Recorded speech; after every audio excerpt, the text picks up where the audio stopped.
Okay. 28. See, I got confused. Think about cake, I got thrown off. 28, and we're going to go through a few of the scriptures, and I'm reading from the Amplified King James Version. We are assured and know that God, being a partner in their labor, all things work together and are fitting into a plan for good for those who love him and are called according to his design and purpose.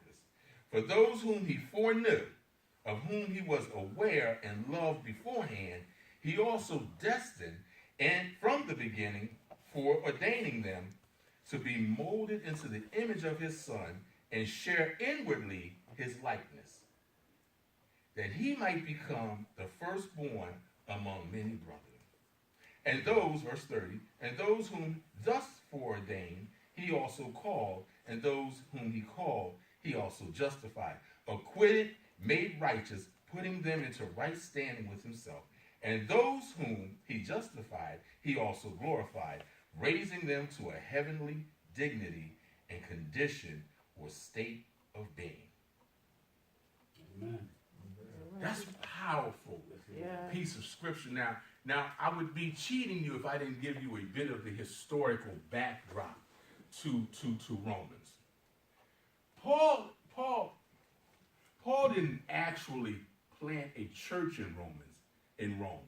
He came, it's not like Ephesus or Corinth or Galatia. It's not like that. He didn't actually plant a church there. He came there to discuss, and although this is primarily written to Gentiles, it's also written to Jewish converts that were living there as well. And he's dealing with this audience, and the reason that he's saying this, so you got to read chapter 7, is he's saying to them that your struggle is now over.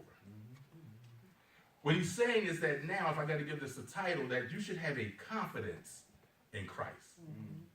There's nothing like when you have confidence in the relationship you have with Christ, or confidence in a relationship that you have with a person.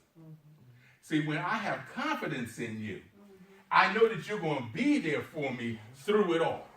Amen. See, that's one of the advantages to cleaving to someone in marriage. Through it all, they're going to be there for you. There's a confidence in that union through God. And Paul is saying that we need to have this confidence in Christ. Our sin struggle is over. We dealt with that in chapter 7. And then the beginning of Romans 8, the first verse, he says, and therefore now. Remember he said, and therefore now. That means that therefore this happened. Sin's been dealt with. So therefore now there's no condemnation. There's no punishment from God for sin anymore because it's been dealt with. Now there's earthly punishment. And then it doesn't give you a license to sin, because we're going to see later on in this chapter, because some people say, well, you're preaching grace, and you're telling them everything's forgiven, and there's no law, and now people just going to act a fool. You can act a fool anyway. If you choose to act a fool, you're going to act one anyway. But watch when we get down here. So Paul is saying here that all things are working together. And he said something funny. He said, for the good of them that love God.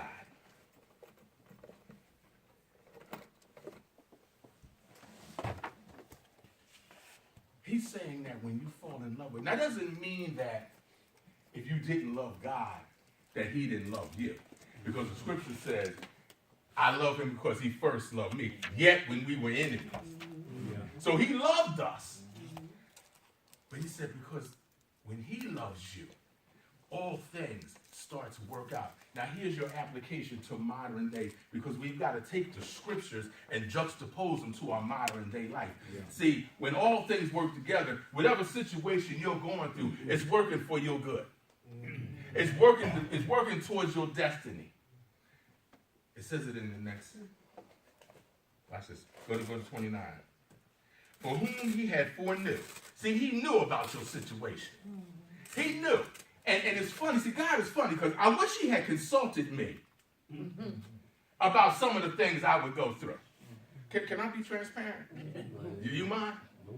Because the next wave of real ministry is going to come from the transparent backs of its ministers that aren't scared to talk about themselves, their shortcomings, and what God has delivered them from. Because quite frankly, if you haven't been delivered from anything, you have no battle wounds, you have no scars, I don't know how you're going to minister to folk that are in pain. Because where is the identification? All right.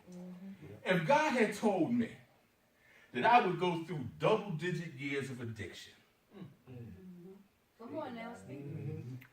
and do some of the things that I did, and watch this, here it is, and do some of them while in ministry. If I knew, I would have said, no thank you. I'd rather take a different path, Maria. But how many people have watched the movie Matrix? Favorite part of my movie is when Morpheus says to Neo, there's a difference between knowing the path and walking the path. See, if I knew the path, I wouldn't have wanted to take it. But see, it's something about all things working together and him foreknowing it, because the road to my destiny was contained on the path that I didn't want to take. This is what's happening in Rome right now. Because a lot of folk didn't want to. He was trying to encourage them and strengthen them, because here's your historical piece. Rome was a tough place for a Christian to live. They wasn't just beating them up. They was killing them. It wasn't accepted. It went against what Rome was about in their own religious mindset. And if you went against the emperor, the penalty was death. And at the time, Rome had it going on. They're responsible for so many things. They're responsible for modern day athletics. They're responsible for construction, and they were responsible for war. And that's how they lived. And here comes Paul into this hostile territory, telling them their struggle is over and all things are working together, and he already foreknew you and he predestined you. It's a good thing to know that my steps were predestined. Yeah. Okay. Because as you told me I'd be on this side.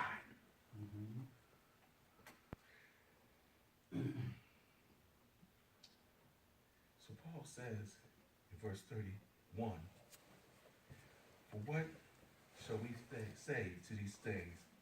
Excuse me, I went down too far, didn't I? 29, thank you. 30. Moreover, whom he did predestine, then he also called. See, not only did he predestine you, but he called you. Can I tell you that everyone has a calling on their life? Amen. Now, your character may be way off. All right, let me just put it on me. Can I talk about me? There you go. Okay, my character wasn't where it was supposed to be. Okay, but there was a calling on my life that was undeniable because he preordained me. You didn't ordain me. He preordained me. That's why all